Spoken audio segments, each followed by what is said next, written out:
One of the reasons Shanann wanted a big house is because she liked throwing big parties, and she wanted to make it look like we had everything. The parties Shanann would throw were very extravagant. How things looked to other people meant everything to Shanann. My health has always been very important to me. I love to work.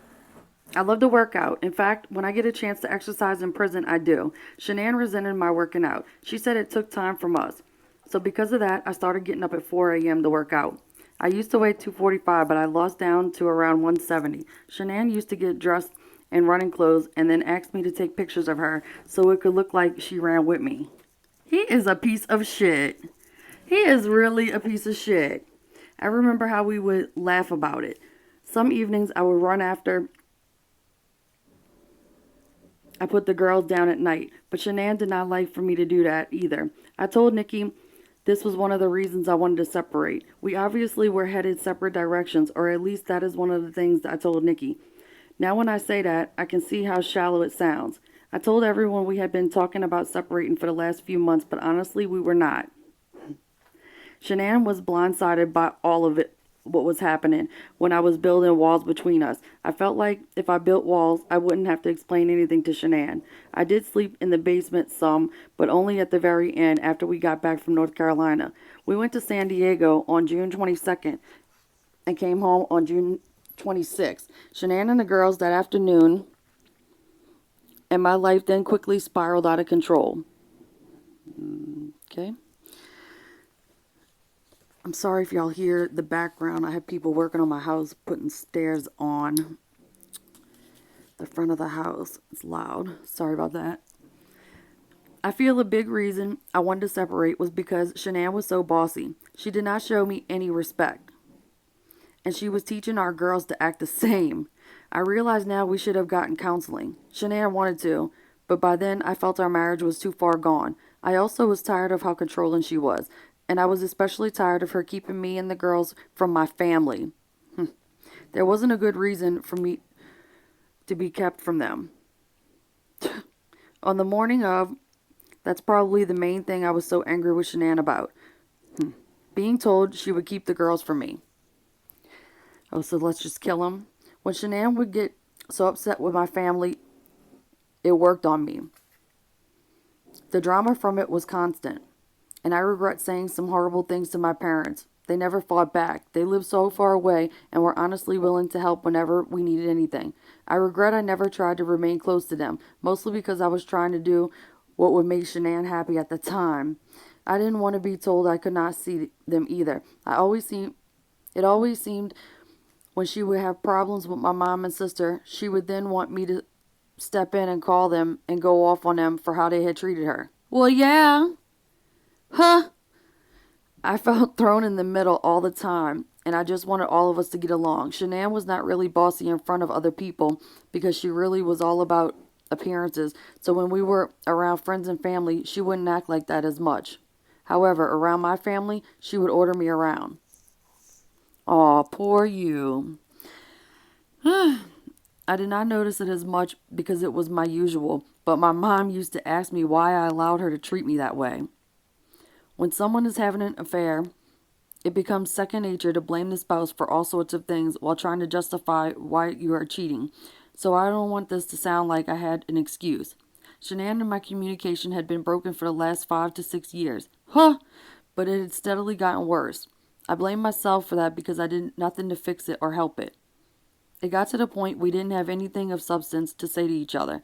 I tried very gently to talk to her many times, but it fell on deaf ears. She gave no validity to how I felt. To keep the peace, I would sometimes hang out with her by the bed and keep her company until she fell asleep. Most of the time when I did, though, she would just continue to flip through her iPad and talk on the phone. When I tried talking to her, she would ignore me. She would stop and say, "Oh, were you talking to me? Because I wasn't listening to you." I had been thinking about killing my family. I didn't want to, but I knew I was going to do it. I did not realize I would feel anger because I didn't know what that felt like. I just knew there was something in me that felt like it was controlling me. There was a feeling of something dark around me. It had seemed like that for a couple of weeks. I am not blaming Nikki, she is a victim also. However, I started feeling that way around the time I was seeing her. I call it a demon, and I don't mean that in a religious sense. A demon is the only thing I know to call it. My conscious mind could see what it was going to make me do before I did it. I knew that when I started to see how something was going to go, it would definitely go that way. I knew if I had to tell my parents they couldn't see the kids, it it would be really rough on them, especially my dad. It was hard on my mom if she couldn't see me. And of course, she wanted to see the girls too. I was afraid what it might do to them. Oh, so kill them, and then nobody will see them. My dad has had his struggles before, and I didn't want to be the cause him more problems. But now I realize I have caused him the greatest heartache of all. My dad misses Shanann and the girls so much, both of us do. My dad is my hero. Oh, and Shanann knew I felt that way. Oh my God, how could he say that knowing Bella sang that song to him, that piece of shit? He is disgusting. I was always the of person, this book is a mess, who would just go with the flow. I didn't rock the boat, but not that day. It made me angry to think about the ultimatum I was given by Shanann. I was tired of not feeling like I could be myself around her, that she tried to think for me, and that I couldn't make my own decisions on my own. This is one of the things I loved about Nikki. I could be myself. I didn't have to pretend to try to be a certain way, so she didn't get mad. I could just be me. In actuality, Shanann had told me she wanted a man that would stand up for himself and not be pushed around. I don't know why I couldn't be that man for her, except she was the only one telling me that. I think it may have been the criticism. It wasn't her fault any more than it was my fault who we are. Our communication started breaking down a couple of years after we were married. It, it just wasn't easy for me to talk to her. We already talked about this. I felt beneath her. She seemed more accomplished than I am and smarter somehow. In the years I was growing up, I really didn't have to think about this sort of things. My parents never gave me a hard time about just being myself. I was actually somewhat different from some of the other kids, more socially withdrawn. The choices I made that morning of August 13th will and should haunt me for the rest of my life.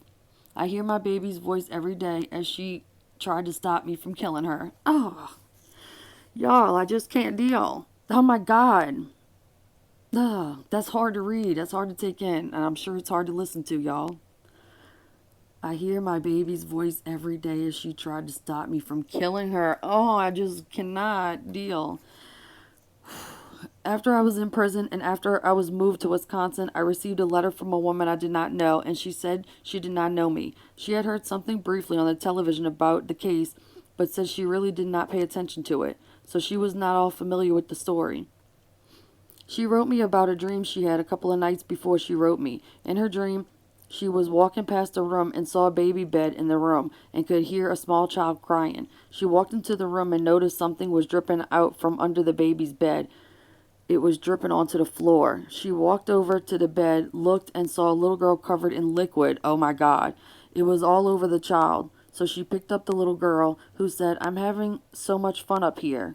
The woman realized the small child was covered in gas. Oh God, the oil and water from the tanks. Oh my God. She woke up and was very disturbed by the dream. She remembered something about gasoline from the news. She did not remember my name or anything else pertaining to the case, so she Googled it and found the story. When she saw pictures of my family, she told me she realized by the little girl in her dream was Bella. She said she was writing me to let me know they are in heaven, and I did not need to keep beating myself up over what happened. I wrote her back, but I never heard from her again. I appreciated her writing me about the dream. I already know without a doubt Bella is in heaven. Oh my God. As far as beating myself up, that will happen for as long as I live. I'd like to beat you up, bastard. I can't stand him. My life, for all intents and purposes, was over, and then I received a letter that lit a fire in me. I was told God could still use me and that I could help others. Maybe I could reach those who were planning on doing something as horrendous as I did and offer them a way of hope. I could help save lives that way and serve for the rest of my life. Alright, y'all. That was chapter 23. I'll be back with chapter 24. It's called The Arrests, Plea, and Sentencing.